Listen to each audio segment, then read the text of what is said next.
Bonjour à tous, c'est le Killer qui vous parle. Aujourd'hui, c'est jour de course, donc avec une nouvelle sélection de voitures Hot Wheels qu'on va relever ensemble. Et aujourd'hui, on va en relever 4 qui ont comme point commun d'être toutes sorties en 2011. Pas toutes pour la première fois, mais ça, on va le voir plus en détail par la suite. Donc déjà, on va commencer avec la Custom 2011 Camaro, donc sortie en HV Premier, enfin HW Premier en 2011. Donc voilà, la voiture bien sûr qui existe en vrai, vous vous en doutez.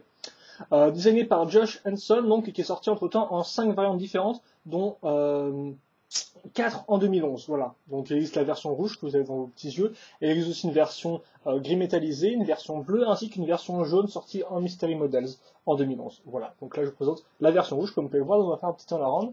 Donc rouge avec pas mal d'imprimés, comme on peut voir, hein, des bandes noires avec un peu de bleu, des gros nombres, enfin un gros chiffre sur le côté.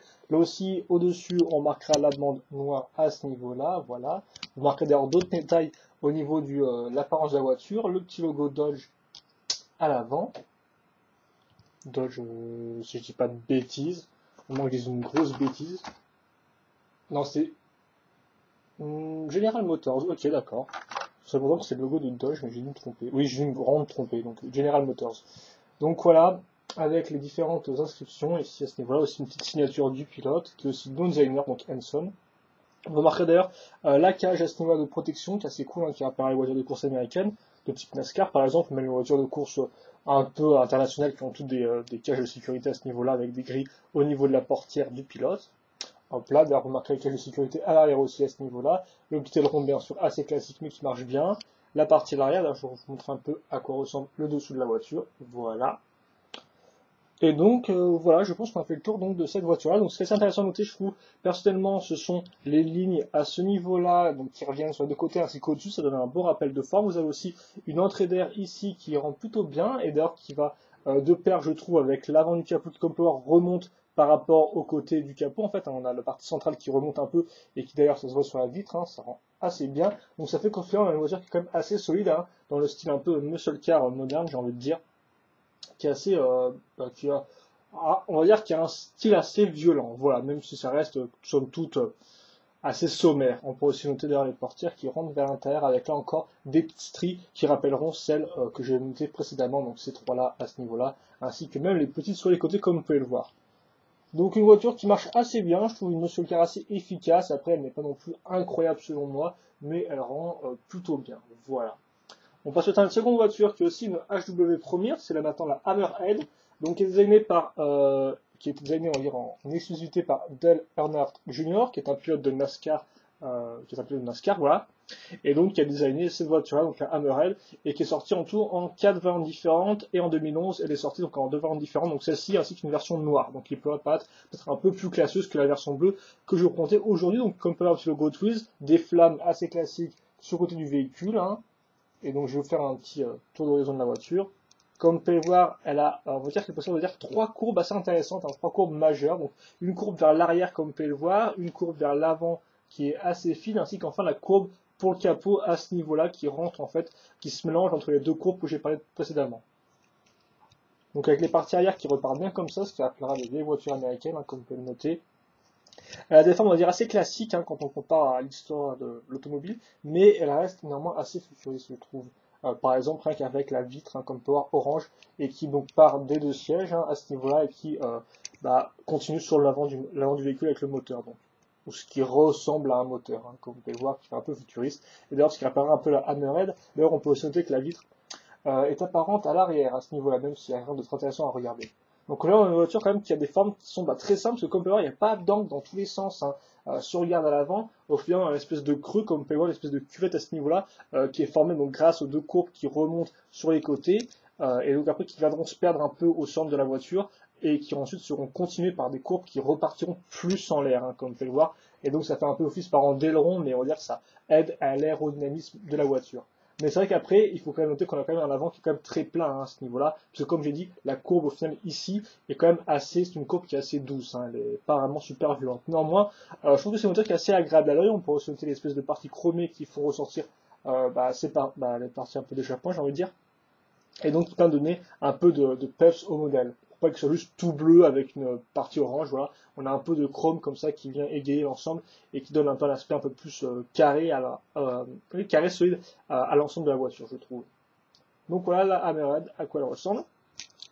On passe maintenant à la 2009 Corvette Stingray Concept, qui est sortie en 2010. Et donc là, que je reprends sa version 2011, Faster Than Ever, voilà.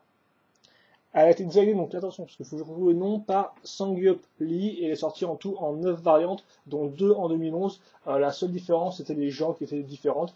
Et c'est pas plus mal que j'ai cette version-là, parce que les jantes sont vraiment super bien sur cette voiture-là. Comme vous pouvez voir, c'est les Faster Than Ever 2, ces jantes-là, et elles rendent vraiment bien. Ça dépend du modèle de voiture avec laquelle elles sont associées, excusez-moi, mais franchement, elles rendent du tonnerre. Hein. En plus, la Corvette Stingray en elle-même a des très jolies formes. Une couleur rouge foncé, ma foi très sobre mais efficace, très classieuse. On pourra noter les petits imprimés à l'avant, aussi bien au niveau du logo que des phares, voilà, ou aussi sur les côtés, un très discret petit logo Twills. Je vais faire tourner un peu la voiture comme ça. Des formes là encore qui sont assez simples, hein, rien de très compliqué, mais on sent néanmoins le côté un peu futuriste de la voiture, son côté un peu, oui, un peu pas vraiment avant-gardiste, mais voilà, elle a des formes qui sont, on va dire, assez modernes dans ses courbes, comment elle est faite, par exemple au niveau de la vitre, hein, voilà, qui une fois de plus est une vitre qui continue sans s'arrêter au niveau des portières, mais aussi au niveau de l'avant, voilà. On peut d'ailleurs la retrouver à l'arrière, comme vous pouvez le remarquer à ce niveau-là. Hop là, et donc ça a donné des formes à l'ensemble. Je vais vous montrer un peu l'arrière, voilà, pas grand chose d'incroyable à dire. Donc finalement, voilà, c'est une voiture qui est assez simple parce qu'elle parle d'elle-même. Il y a pas vraiment de grands renforcements, il n'y a pas vraiment de courbes ultra puissantes qui se cassent les unes les autres, ou des formes vraiment qui s'annulent ou qui se contrastent. Non, là, c'est une voiture qui est franchement, on va dire, qui est assez sobre, voilà, qui est assez simple dans son approche. Elle marche bien parce qu'il y a des courbes qui sont au final assez. C'est une voiture qui reste, qui a des courbes assez discrètes, des courbes assez pas vraiment épurées, mais assez peu marquées, voilà. Mais avec ces jantes-là, cette couleur-là, ça fait une voiture qui reste quand même très sobre et très efficace, je trouve. Voilà. Donc c'est la 2009 Corvette Stingray Concept. Sorti normalement en 2010 pour la première fois, et enfin là je reprends la version 2011, Faster Than Ever. Enfin, on passe à une voiture que j'ai déjà présentée, mais que j'avais pas à l'époque quand j'ai fait la vidéo. C'est la Nitro Door Slammer, donc souvenez-vous, sortie en 2007, designée par Johnny Miles, sortie depuis le temps en 14 variantes différentes. D'ailleurs, j'ai peut-être pas dit, mais pour la Stingray, c'est 9 variantes différentes qui sont sorties depuis 2010. Et donc là, je prends la version 2011 HW Dragster, si je dis pas de bêtises, voilà. Enfin, Dragster, pas HW. Et donc voilà à quoi elle ressemble. Donc je vais faire ça rapidement parce que vous connaissez peut-être déjà la voiture si vous avez vu ma vidéo sur la Nitro Door Slammer. Donc là, c'est une version qui est beaucoup plus bleu clair, avec des jantes, comme vous pouvez le voir, dorées, un peu orange, métallisé, j'ai envie de dire. C'est une voiture c'est une couleur assez spécifique, assez classe néanmoins, qui contraste bien avec le bleu, je trouve. On peut aussi noter l'imprimé à ce niveau-là, Nitro Door Slammer, donc c'est quand même un imprimé qui prend une bonne partie du côté de la voiture, donc c'est assez spécifique, voilà. On aime ou on n'aime pas, d'autant plus que la police d'écriture est assez spéciale. Alors c'est pas une écriture, on va dire, très moderne, très futuriste, très carrée, hein, voilà. Je tourne un peu la voiture pour ceux qui ne voient pas le modèle. Le moteur, enfin les parties du moteur qui ressortent en chromé, la petite vitre en orange transparent qui rend somme toute très bien. D'ailleurs, vous montrez que l'avant de la voiture est en bleu foncé, voilà. Et le petit aileron, hein, vraiment très mini, mais néanmoins présent pour donner un peu d'aérodynamisme à l'ensemble. Et je vous rappelle que cette voiture-là, vous pouvez en fait enlever cette partie-là. Donc, est-ce que je vais y arriver ou pas? Ça, je ne sais pas.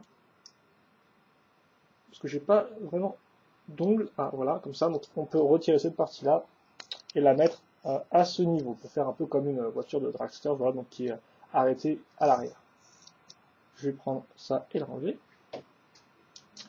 Et donc voilà, je pense qu'on a fait le tour. Je vais pas trop parler plus de ça de la Nitro Door Slammer. J'ai déjà parlé dans ma vidéo spécifique à cette voiture-là. C'est une voiture qui est somme toute très correcte. Et cette version-là est ma foi assez agréable. Peut-être pas la meilleure que j'ai, mais voilà, on aime ou on n'aime pas le gros imprimé sur les deux côtés de la voiture.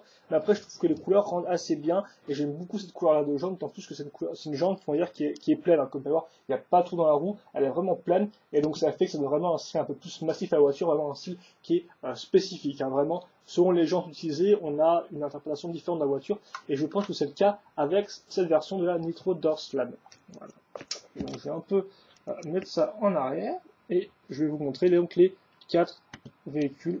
Donc une fois n'est pas coutume, je suis sûr que je vais devoir voilà, mettre une voiture à 15 km parce que vous ne les verrez pas. Donc ça c'était la Custom 11 Camaro, sortie donc en 2011 pour la première fois. Ensuite la Hammerhead, à nouveau sortie en 2011 pour la première fois.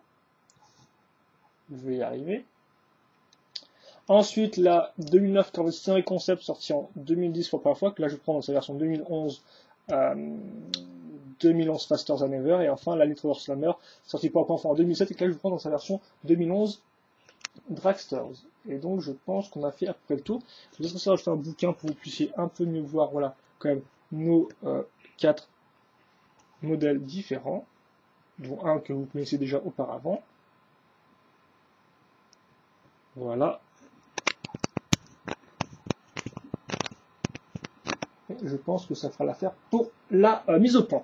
Donc voilà pour cette vidéo. Donc je vous rappelle que vous trouverez en description de la vidéo donc des liens menant vers South Texas Diecast ou vers le Hot Wheels Wiki App pour voir les autres variantes de ces 4 voitures-là. Si vous les aimez et vous voulez voir un peu dans quelle couleur elles sont sorties, eh bien c'est possible. Donc allez voir les liens. Et puis ceci étant dit, sur les questions des conseils, n'hésitez pas à les poser. J'y réponds avec grand plaisir comme d'habitude. Et puis nous donc, on se retrouve plus tard sur mardi pour une nouvelle vidéo Hot Wheels. Voilà. Allez, à la prochaine.